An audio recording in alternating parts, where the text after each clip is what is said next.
Кцо жопка.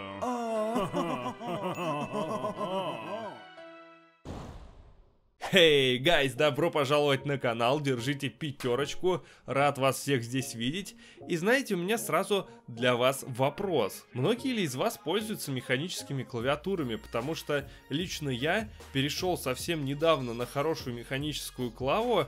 Раньше я никогда не видел в этом смысла, всегда использовал какие-то дешевые, самые бичевые вообще там по 200-300 рублей клавиатуры, пластиковые, мембранные, и не видел смысла в том, чтобы переходить на какую-то дорогую периферию. Но недавно мне клавиатуру подарили, вот такую вот замечательную от HyperX, называется она Alloy Elite.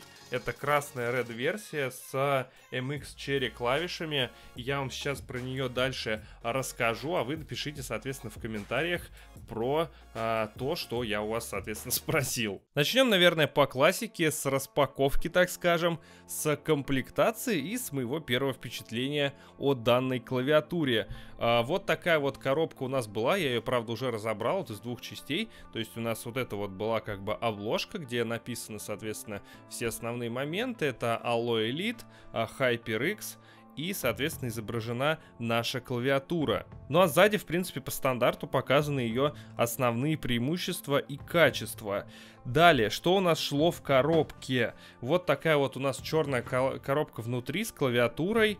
И здесь, в принципе, я уже, естественно, ее давным-давно разобрал. Здесь какая-то просто бумажка с рекламной продукцией HyperX. Также там была различная макулатура в стиле руководства пользователя. Ну, все по стандарту. Также была сама клавиатура, о ней чуточку позже. И вот такие вот замечательные кнопочки, которые я называю кнопки для задрота. Потому что здесь WASD и кнопка с 1 по 4. Это, наверное, скорее всего подойдет для игроков какой-нибудь Dota или моба игр, где есть 4 скилла на циферке, и, соответственно, вот такая вот можно такого серого металлика типа цвета поменять эти кнопочки, и они у вас будут каким-то образом выделяться. Здесь также есть такой маленький типа пинцетик, вот эта вот шняга для того, чтобы правильно эти кнопки вынимать и ничего не попортить. Здесь на них также, на этом пинцете, точнее, написано HyperX, и это все вот в такой вот плотной,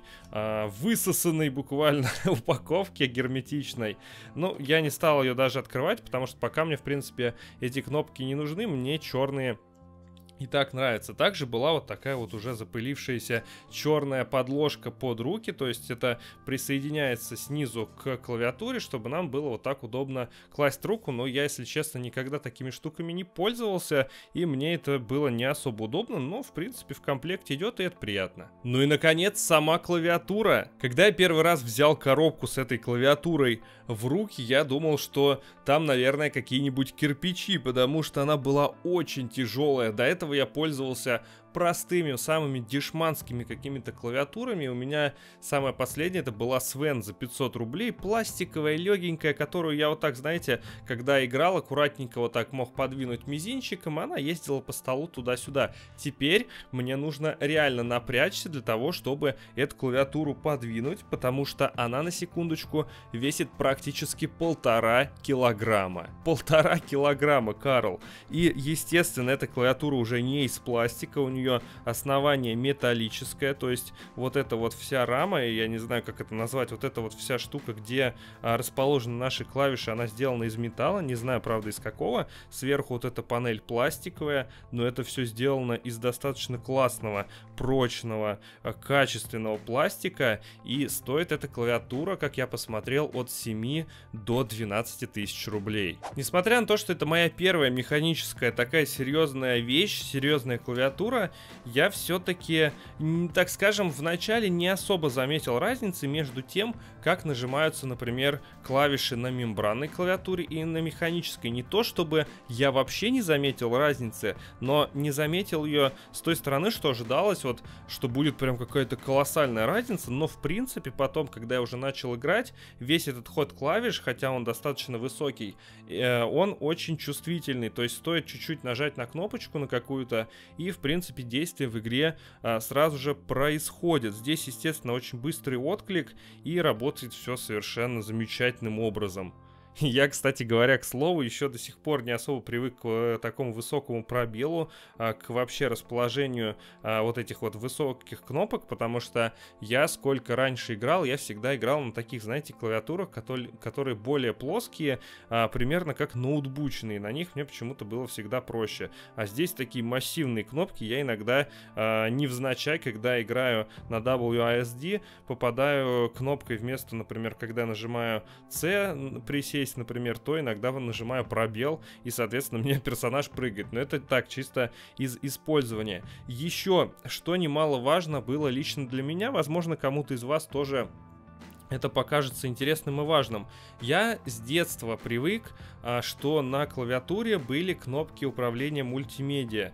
То есть на всяких стандартных, даже дешевых клавиатурах есть сверху такие кнопочки, где можно управлять страницами браузера, делать музыку громче или тише, переключать треки, например, и выключать музыку совсем. Вот как вот эта вот клавиша. Здесь у нас получается play-пауза, трек назад, трек вперед и, соответственно, выключение звука. И также здесь присутствует регулятор громкости, который сделан не просто кнопкой, а вот таким вот роликом. И это просто безумно удобно, потому что я даже когда покупал себе какие-то клавиатуры дешевые, я всегда как бы брал с тем, чтобы были вот эти вот кнопки. Обязательно регулировка громкости и отключение звука, потому что это безумно удобно. Эти кнопки именно отвечают за то, что они регулируют звук в микшере, именно на рабочем столе, звуки игры, звуки музыки, то есть все, что происходит на вашем компьютере, регулирует как раз-таки вот этот вот ролик на данной клавиатуре и также вот это вот выключение звука. Здесь сзади также идет дополнительный USB разъем для того, чтобы вы могли подключать какие-то свои другие девайсы, будь то это, например, мышка, наушники или же веб-камера, можете сюда просто флешку воткнуть.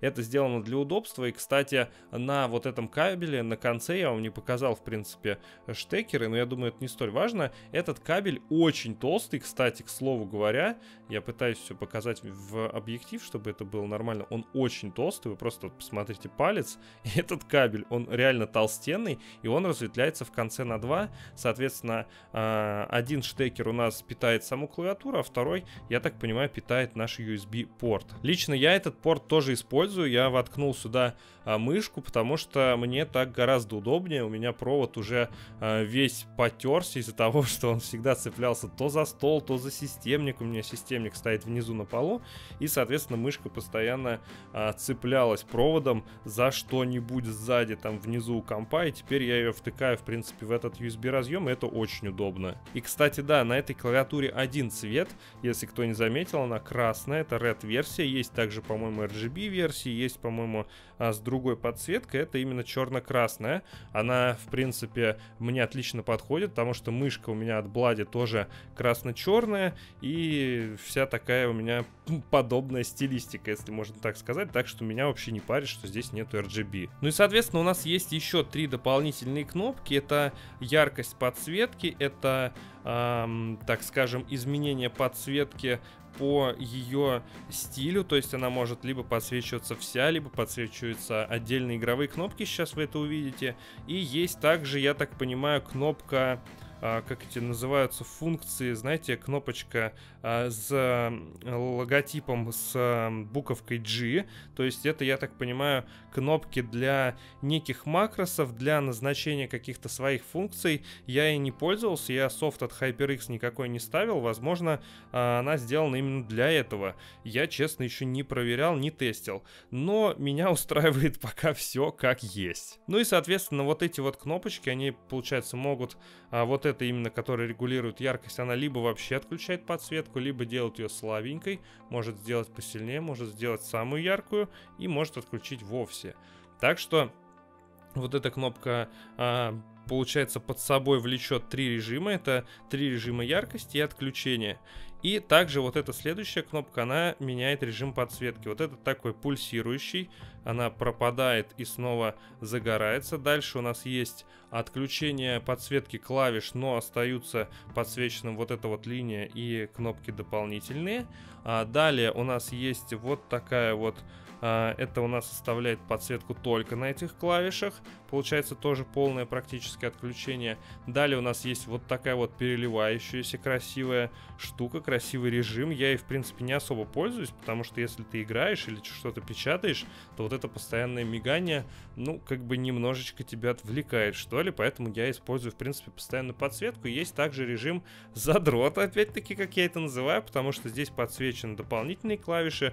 Вот эта вот линия подсветки, цифра 1, 2, 3, 4, WASD, Ctrl и пробел. То есть, опять-таки, режим задрота, если вы играете только на этих кнопках, он, конечно же, для вас. Ну и, соответственно, обычный режим подсветки, как я уже и показывал, постоянный, просто красный. И знаете, лично вот из моих ощущений, конечно, раньше я как-то не воспринимал дорогие клавиатуры. Даже не то, чтобы не воспринимал, я, наверное, всегда хотел какую-то крутую клавиатуру, крутую мышку, крутые наушники, но я не видел в этом смысла, потому что думал, ну какая разница, на какие кнопки нажимать, какая разница, какая у тебя клавиатура, это тебе скилла не добавит. Возможно, да, это не добавляет тебе скилла, но добавляет тебе комфорта игры, добавляет тебе какого-то внутренней уверенности, что ли, потому что все равно, когда у тебя есть такой качественный девайс, качественная периферия компьютерная, особенно если ты часто играешь в какие-то игры, то это, в принципе, оставляет, так скажем, приятное впечатление, и ты всегда знаешь, что твоя клавиатура, например, если это клавиатура или же там твоя мышка, тебя в сложный момент не подведут, что у тебя не начнут западать через месяц клавиши, как это было с моей прошлой клавиатурой. У меня начали уже западать какие-то кнопки, ну потому что что с нее взять, она стоит 500 рублей. И это обычная пластиковая мембранная какая-то ширпотребная клавиатура. Здесь же, конечно, все по-другому, здесь сделано все очень добротно. Очень такая она массивная, она реально прям вот очень тяжелая. Вот я ее прям ставлю, просто вот отпускаю, и прям она бьется. Ну, естественно, за такую цену по-другому быть и не могло. Да, и тем более компания HyperX, насколько я знаю, делает крутую периферию. Я бы хотел приобрести также у них наушники, но пока как бы об этом речи никакой не идет. И так что вот мы с вами посмотрели на нее и сделали, наверное, некие такие свои выводы. Ну что ж, пришло время заканчивать. Я надеюсь, что я достаточно подробно и интересно вам рассказал про данную клавиатуру. Не стал углубляться в различные технические характеристики и какие-то мелочи, потому что о них вы можете, в принципе, прочитать на любом сайте, в любом интернет-магазине, просто загуглив данную клавиатуру. Мне было на самом деле просто интересно поделиться своим мнением о первом опыте эксплуатации подобной девайсины, подобной периферии компьютерной. Надеюсь, что вам понравилось, и вы поддержите данный ролик лайком. Можете поделиться им с друзьями и, конечно же, написать какой-нибудь интересный комментарий, который я обязательно лайкну и почитаю. И, конечно же, вам отвечу, если будет на то, соответственно, предрасположенность вашего вопроса или вашего комментария. Сложно, согласен. Не буду вас дальше грузить. Всем удачи, увидимся, до скорых новых встреч. Пока!